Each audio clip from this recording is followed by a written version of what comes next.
If you only had one chest exercise to pick, the one I'm going to show you today would be my top pick. It's the one that I would put in my home gym and just ride off into the sunset of progressive overload with. So we're going to go to the gym. I'm going to show you what it is, why, and how to go through my warm-ups, my work sets, and how I change loading on it. And just to give you a heads up, I am deep in the off season now and hitting a peak bodyweight high. I'm 266 today, which I've never been that in my life. So hopefully we should be able to hit some all-time lift highs on the press I'm going to be showing you. So let's go to the gym and we'll jump in.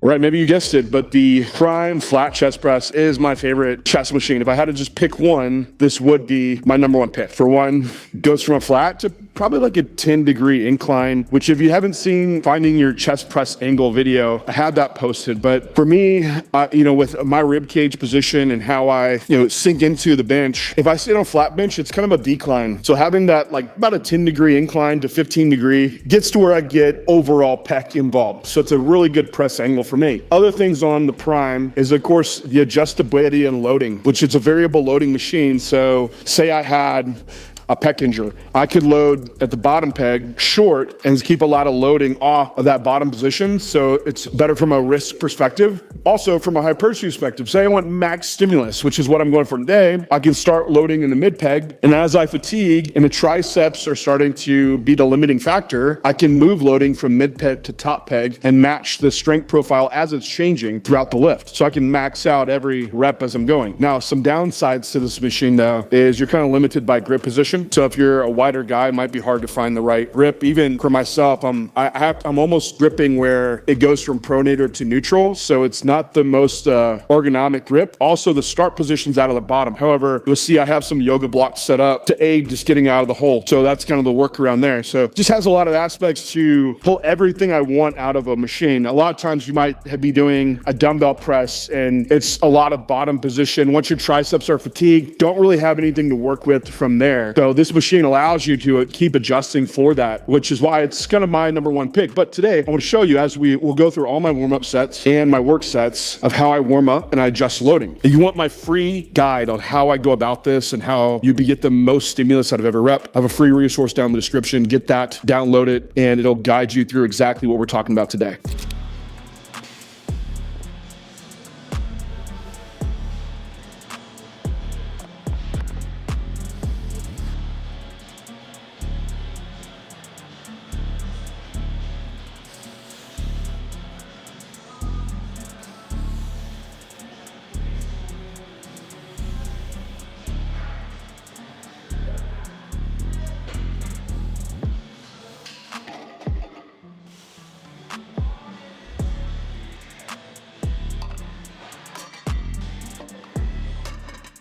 So this is my first exercise of the day, and how I start these and a lot of my other Prime machines is starting mid peg. So load mid range, so it's not a ton of loading in the bottom position, and also just can then build up. And as I warm up, I can keep loading here and then transition to the top peg. And ideally when I'm starting my work set, I'm looking for a 1-to-1 ratio of mid peg to top peg is what I found, or I still have, in that set, an even velocity once I'm reaching failure. You'll know if you need to adjust it by, if you're starting to see triceps fail first, you'll know that you should be starting maybe more with a 2-to-1 or something in between there. So you have that like even grinder at your last rep. But I did a 1 plate mid peg to start. Now we'll go to 2 plates mid peg and do my second warm up set.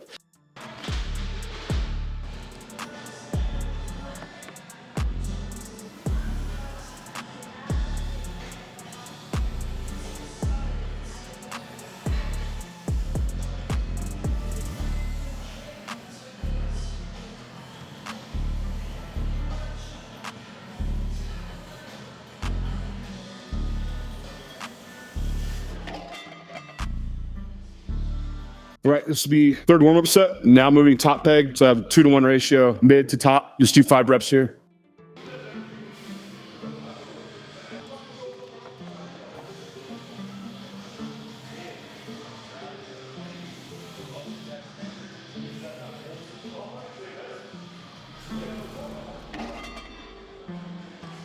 So as my warm-ups go, I usually keep my warm-ups pretty low rep. I'm not trying to fatigue myself before getting to the work. So I usually taper them down as I go. Oh, excuse me, I'm pretty stuffy from my allergies today. All right, this will be my final warm-up set. A 140 top, 180 middle peg. So just do like 1 or 2 here, feel it out, and then add a little bit more load for the work set.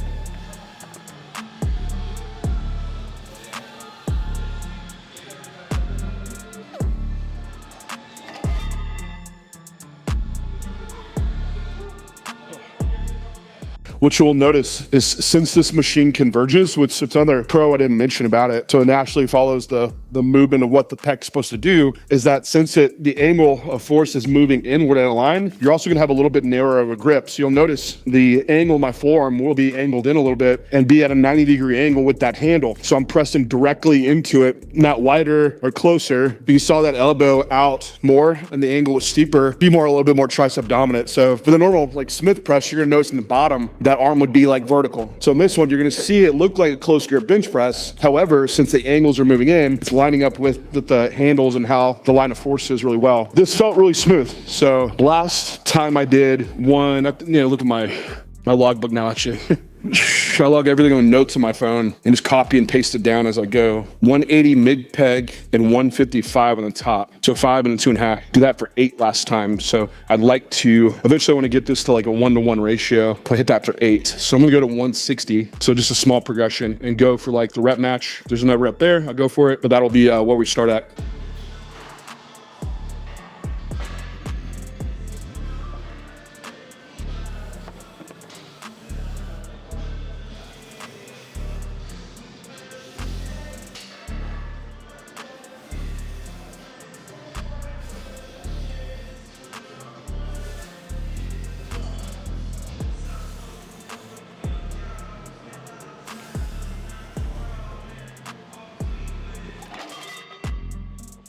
All right, so first work set, 5 pounds, I did a rep match at 8, but the perception of effort was easier. You realize to go for the 9th rep is a huge progression. If we look at percentage-wise, that's like try 12, 13% increase in volume load. It'd be like the same, if you're doing 200 pounds, adding 20 pounds on to do a rep match. So the extra rep's a big progression. It's why I do like small incremental load increases. If the rep's there, I take it, right? But if not, I know that for next time and slowly build up to that anyway. So first set, have pretty close to 1-to-1 ratio. Now I'm gonna flip this. I'll use the same load and be able to keep the same reps up. So I'll show you, normally if you had the same thing on the bar, your reps would drop. Like you'd probably go from that 8 to maybe a 6 or a 5. This way, it'll be the same load, but I'll pretty much be able to hit another 8 or 9 reps again, because I'm now accommodating for the fatigue in that strength curve. So I'm gonna take one plate, put up here, my 25 and 10, or 25, move it down here.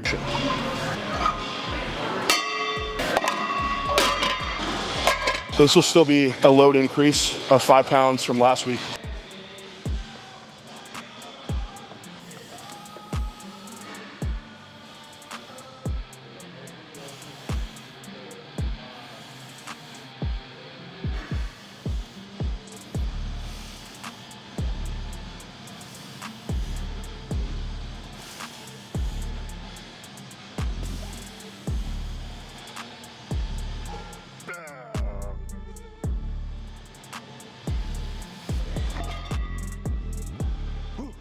Right, that second work set was a big progression. I had 8 reps with that last time. There's 5 pounds left, so I did 10 this time. Now that I did that 9th rep, and I figure I could grind out the 10th, but it was a grinder.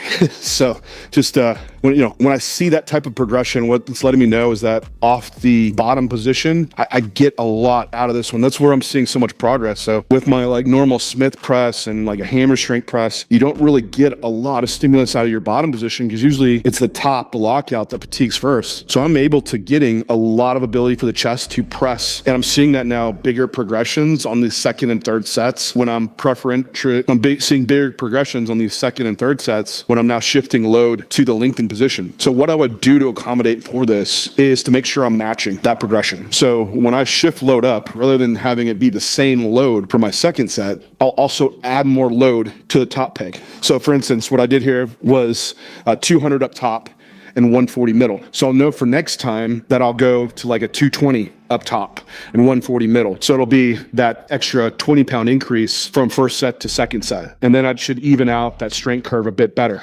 Also, third set, I'm gonna keep the loading the same. I'll already be slowed down a bit off the top, but my last workout, I also kept the loading the same. And I forgot what I just read. I think I hit 7 with it. So 7 is the mark to hit.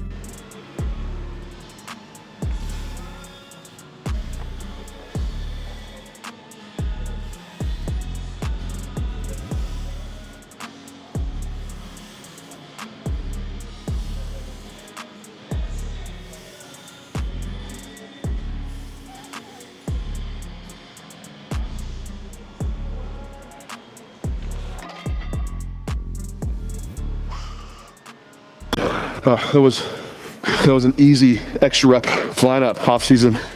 I love this stuff. I love training, and that's my biggest focus in here is thinking through how I can keep progressing, how I can keep improving my execution. So another pro is the prime that I didn't mention, but it's also unilateral loaded. So you have individual control of each arm. So if you had asymmetries, you're damn well gonna know it. You're not compensating if you have like a straight bar implement. So last set, we're gonna go Lengthened loaded, very heavy. And with doing that, shifting a lot of load mid peg to top, I can add extra load on top. But I know I'll be able to keep going without the triceps being the limiting factor here. So I'm moving 50 pounds from the bottom peg up, but an additional 40 pounds on the top peg, because total load was 340 last time. Now this is 380. So it's something to note, like the more you start shifting up this mid peg, more reps you're gonna be able to get to a dramatic degree. You might need to, again, keep loading up the top peg. My goal in this one right now, do some combination of 4 plates. So quickest is gonna happen is 4 plates up top, 1 plate in the middle. But if I eventually get to, I'm sorry, 5 plates, that's what I meant.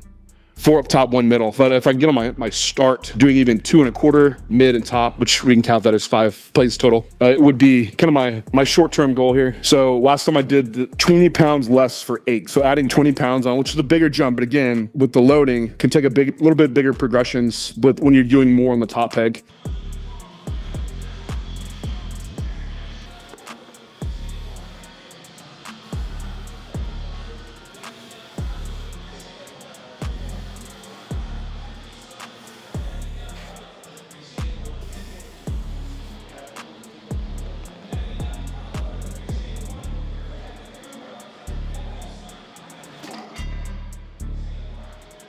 All right, last set on the prime, I was down a rep. So I was 7 reps, 8 reps last time. It was a bigger load jump for sure. But you have to look at all your work sets, like where are they all trending towards? You need to be touching those new weights. If you drop a rep here and there, that's okay. It's all about really the volume load. If you want, you don't need to calculate it, because just in turn, your load and reps should be moving up in time. And that's letting you know that you have enough stimulus in a session and you're recovering to the next session. Did a whole video on high volume, low volume, and where is the right volume spot, and the volume effectiveness is going to matter for how much you do. And that's why I really like the prime machine, is I'm getting more volume quality per set with this machine. So I won't have to do as much volume, or otherwise like I'd be doing the same volume and just getting less for my chest and more stimulus and fatigue elsewhere. And with these sets, like, keep in mind, I do about a 4 to 5 minute rest period between my sets. The longer rest periods between your sets, you're gonna dissipate some of that localized fatigue and be able to keep high output in your sets. So that makes higher volume quality. So you won't need as much. When you look at these studies where the volume's really, really high, a lot of times they're farther from failure. It's very short rest periods. So you need more volume to make up for that. So we look at, well, you could do 20, 30 sets. It's like, it depends. It depends what that volume looks like. Are you using a variable resistance machine and taking long rest periods and taking them close proximity to failure, and also accurate in your execution? Like, those 4 things is what's gonna make you get a lot out of every set that you do. So anyway, hope this video was helpful. Get that resource down below. If you just want more free information, we have a newsletter at JTU that goes out every week, and we deep dive in all kinds of different subjects, nutrition, training, PEDs. So that's in my link down below too. So join in. I can chat with you every week on that. But thank you all for tuning in, and I will talk to you next time.